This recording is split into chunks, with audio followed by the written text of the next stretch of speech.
right? So it's working for you. And this is what I call the contrast principle. When you compensate properly, the contrast principle.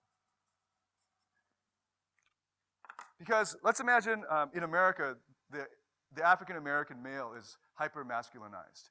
It's not controversial to say that. This is the subject of a lot of gender studies, research on African-American males' perceptions or impressions of them. And it works against them when they want to go into the corporate world. But imagine like a black guy with tattoos and piercings, just looking badass. He's not really going to stand out, because if the first impression or if the stereotype is that he is that way, then he's just another African-American male, unfortunately for him, right? And if it's the same with Asians. If we just look like we have pocket protectors and we work for IBM or something, then if we're another guy who matches that stereotype, we don't stand out. We're just another Asian. However, with the contrast principle, if you work against your stereotype, if you're a black guy with tattoos, you wouldn't stand out. But if you're an Asian guy with tattoos, you would stand out. If the stereotype is that you don't have tattoos. You see, so the contrast principle will work for your advantage, to your advantage, if you can identify what their first impressions are that are negative, and you do the opposite of that as a first impression, right? So that can work right away. And in addition, along the lines of the contrast principle, is the principle that, especially for Asians, that there's actually something really good about being the minority race. There's something really good about being the minority race. Because you get to be exotic. Exotic is good. Anything different is good, right? Because it generates intrigue and curiosity. But you don't want to be too exotic, but not too much.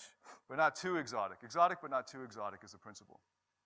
For instance, if you're dating a girl from rural America, I don't know, Montana, maybe, and there's no sushi restaurant there at all in the whole city. For your first date, you take her across county lines to eat sashimi. And you insist that she uses chopsticks and that she adds a lot of wasabi. It's probably not going to be a great date. It's probably too much for her, right? It's too exotic.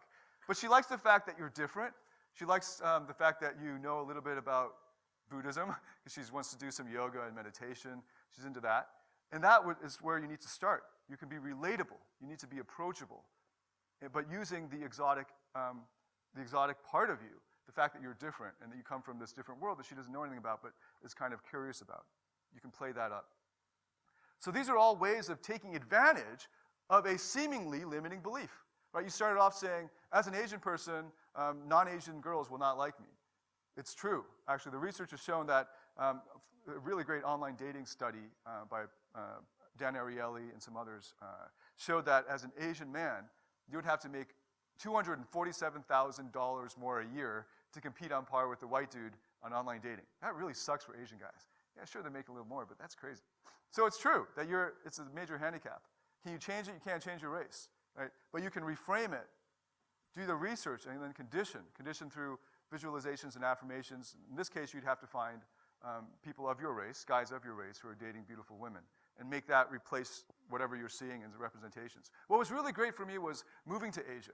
Actually, I think that's one of the problems with some of the Asian dating coaches in America is that they're just basically becoming white.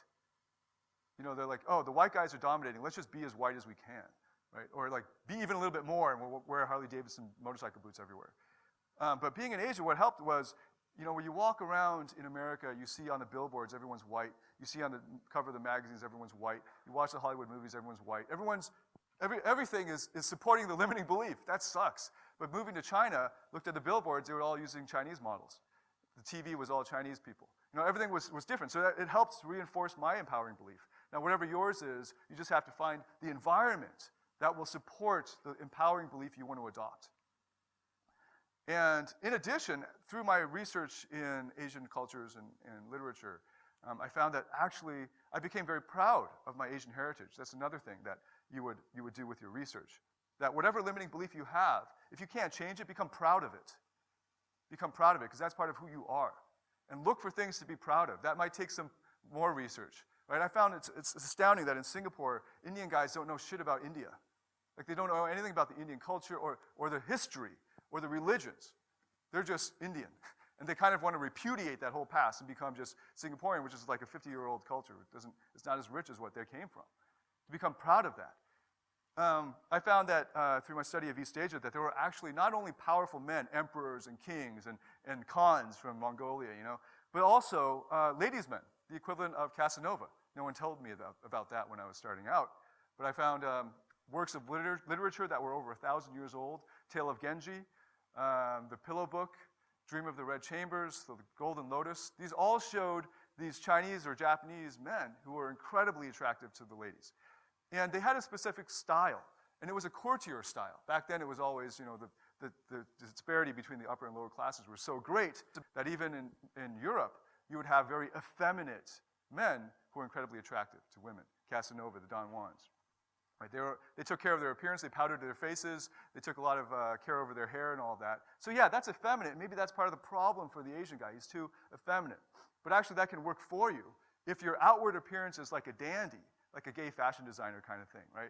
Girls let their guard down. And it's great if you like the things that girls like. Right? You don't have to be the big jock. If you like the things that girls like, girls will love you. They're going to have you around all the time. They're going to ask you along to their tea times and their fashion shows and all that. That's great. So if this is their view of Asian guys, work with it, man. Use it, and especially if that's what you like. If you like fashion, then make that part of your identity. It's great. But here's the one thing you can't do. You can't make that part of your personality in the sense of you can't be a weak man. Right? So if you read the literature of these Asian seducers, they were all very powerful personalities. They were independent, they were strong, they were assertive, they were very direct when they wanted something. And they could be hot and cold very easily.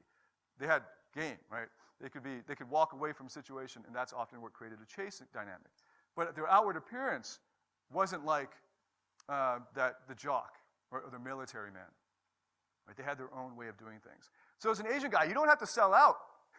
You don't have to just dress like the white guy, talk like the white guy, and just be the white guy hoping the girl won't notice that you have yellow skin.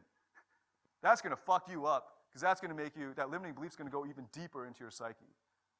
Bring that out and make that something you're proud of. Put that out front, right? So if you reframe it as something that can work for you, and then you do this conditioning through research, then you can see how you don't need to know any specialized skills or techniques. You just need to do a little bit of research and then condition your identity, your new identity. So with all of this, it requires honesty. Most guys are not going to be honest with their limiting beliefs. So that's the first step. You have to know what your limiting beliefs are. You make a list of those. What's holding me back? And be brutally honest with yourself, right? And then just apply reflection and reframing to the process. And it's very simple. Here's the decision tree here. Okay, so that's the inner part. I'm going to move into the outer.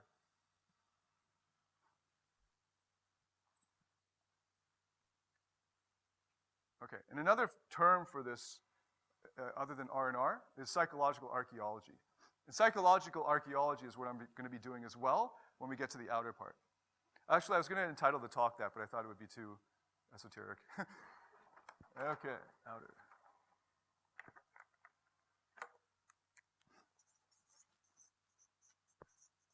Now, this is the part that most guys want to hear. Because whenever I give talks on dating, the guys always want to know what to say. But if you take care of the inner part of it, then you don't need to worry about what to say. Right? Because the thoughts will already be there. You just have to say what's in your mind.